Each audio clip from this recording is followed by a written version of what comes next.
Hey guys, welcome back to the other side of the coin. Look, now that the whole international sort of scene is slowly coming to an end and we're looking forward to the Premier League coming up in the weekend with a whole heap of Champions League football as well. So I think it's timely we start talking about, considering we're going to have all our players fit too after such a long time. So it's timely we talk about, what is it that we're seeing from Frank in terms of the kind of formation that we're leading towards, the kind of lineup that we could possibly have as well. So it's interesting to figure this out with all these players coming back, which is going to be a bit of a headache for Frank Lampard, and throwing into the mix with the whole Mason Mount situation. I mean, we know, we've seen it last season, we're seeing it this season as well, that without a shadow of a doubt, Mason Mount is one of Frank's most trusted and dependable players. Frank relies on this particular player wherever and whenever he needs him. So it's good to realize where would Mason Mount fit in with, as I said, with all these players that are coming back from, injury.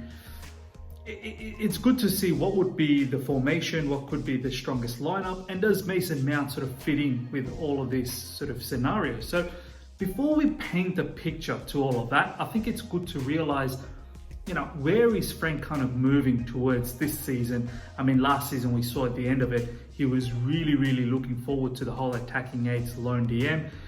For one reason or another, it didn't work out. Hence, he was looking forward to getting a, defensive midfielder, more specifically a holding defensive midfielder in the, transfer window, which never materialized. So this season, we've seen him sort of revert back to the double pivot situation. So let's work back and see how this has all happened. First of all, what I want to visit is the whole loan deals of Ross Barkley and Ruben Loftus Cheek. I think these two players, without a doubt, they are attacking eights. Both Ross Barkley and Ruben Loftus Cheek. Ross Barkley can operate on the right side. He is a kind of a box-to-box player, loves to assist, loves to score. He's a dynamic player when it comes to, as I said, being box-to-box. Similarly with Ruben Loftus Cheek, another box-to-box kind of player. These two players, this is their strength, to be the eights, pretty much, the attacking eights. And Ruben Loftus Cheek, we've seen him, how dynamic he can be, in terms of dribbling, in terms of assisting as well last season, under Sarri's season, and scoring before obviously he got injured. So both of these two players leaving, especially Ross Barkley, that was such a massive surprise for me that we loaned him out, knowing that Frank, as I said, last season was playing the attacking eights, and he was, one, happy to be a squad member, and two, he was probably, as close as you can get as to what Frank was wanting in terms of an attacking eight. So that's one thing. Ruben Loftus Cheek, as I said as well, that's as close as you can get as an attacking eight, even though Frank didn't use him in the attacking eight sort of situation. He used him in left wing, used him as a centre attacking midfielder. And then eventually we saw both of these players being loaned out, Ross Barkley going to Aston Villa and Ruben Loftus Cheek going to Fulham. So these two attacking eights leaving kind of made me even more realise that we're not looking to do the attacking eight stuff this season, because who else is left in our team besides Mason Mount who could carry out the attacking eights scenario? You could say Kai Havertz, but we know Kai Havertz's biggest strength is actually in centre attacking midfield area, as a number 10. So having looked at that and having looked at, the kind of formation Frank's been playing this season, which is the double pivot, kind of makes sense that he's let go of Ross Barkley and Ruben Loftus Cheek to go on loan, because I think he's scrapping the whole attacking eights. Now, it could be a couple of reasons to this. One, he doesn't think he has a holding midfielder. Now, many people can say, well, what about Kante? Kante should be able to do that. He does that for France. Apparently, look, I haven't seen any French, matches in recent times, specifically in the international, break during this time. But many people have been saying that Kante has been playing the lone midfielder role with Pogba and Rabiot on each sides. And he's been disciplined enough to do that. So the question comes to my mind is, why can't he do that for Chelsea? So I guess it could be the fact that Frank Lampard doesn't really think Kante is an out-and-out holding midfielder. He said it himself publicly that he thinks Kante is someone who's box to box, loves chasing after the balls, loves seeking and destroying, intercepting, loves to play further up the field. So he's not a sitting midfielder type, but as I said, in France, Kante does that.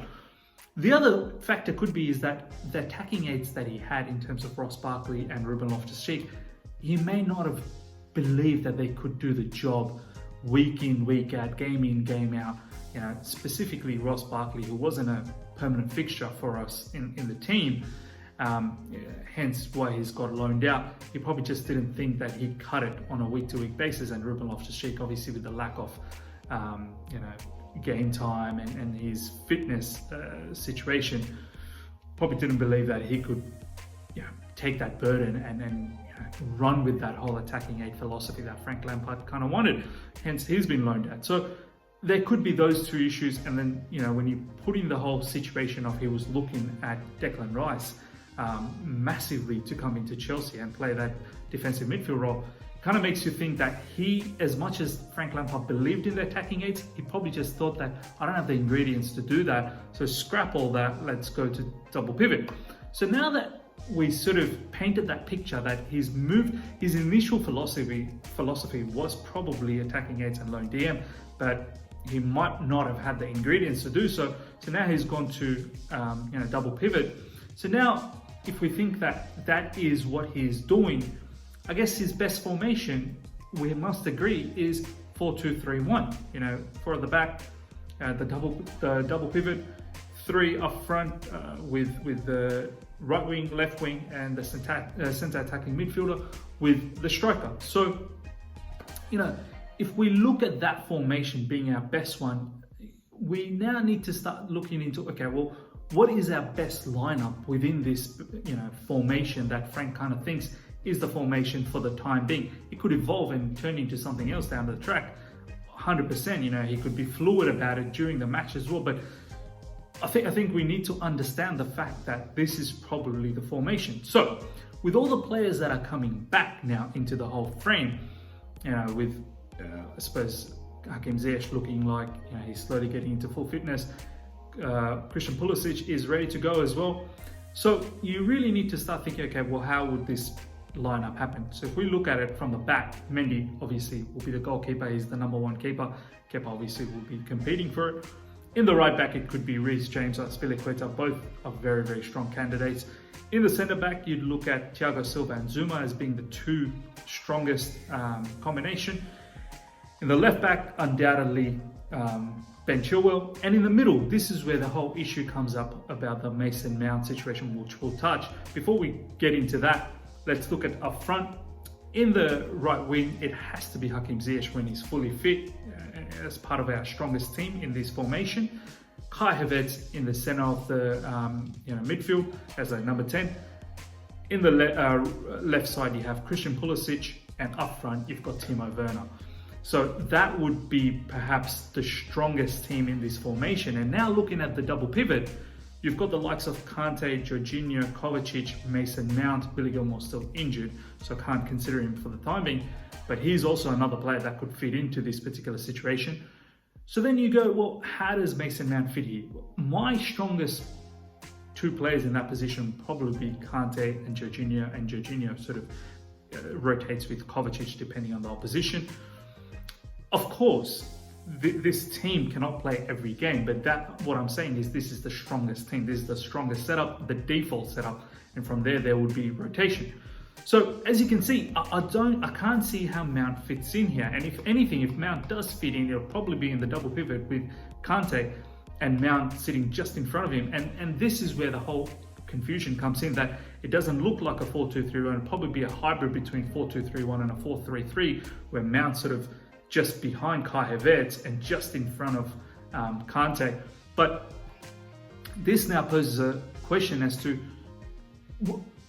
what does, I suppose we need to be very objective about Mason Mount as a player. So in my opinion, let's look at Mason Mount with all the different positions he's played in for Frank Lampard, because Frank's pretty much thrown him everywhere. So if you look at him in the wing space, whether it be right wing or left wing, I don't think he's dynamic enough to be a winger in terms of, having that 1v1, technical ability to beat the player. I don't think, he's got the pace to be a winger. Also, I don't think he's got that dynamism in regards to when you're countering and you need quick, wingers. And then you may even need the ability to cross in and find those key passes. I don't think he's got that ability as yet. He could develop into that. He could have those technical abilities, but I don't think he has that. So that's the wing situation. If you look at him as a centre attacking midfielder, once again, you look at someone like Kai Havertz, who's got that ability to find those excellent key passes. I don't think Mason Mount is technically gifted to regularly find those passes. Yes, we have seen him produce some really good passes and really good assists, but we haven't seen him regularly do that. So once again, he could possibly, build up to that particular situation, but right now he's not there. And then you need to really, really ask yourself, so what's his best position? His best position is probably in a 4-3-3 as an attacking 8. And that too, I think he definitely presses well. He's got great endurance, great energy, which lifts the team. He loves to press from the front and win the ball. He's got great shooting ability. His technique in shooting sense is fantastic. We've seen him score some really brilliant goals.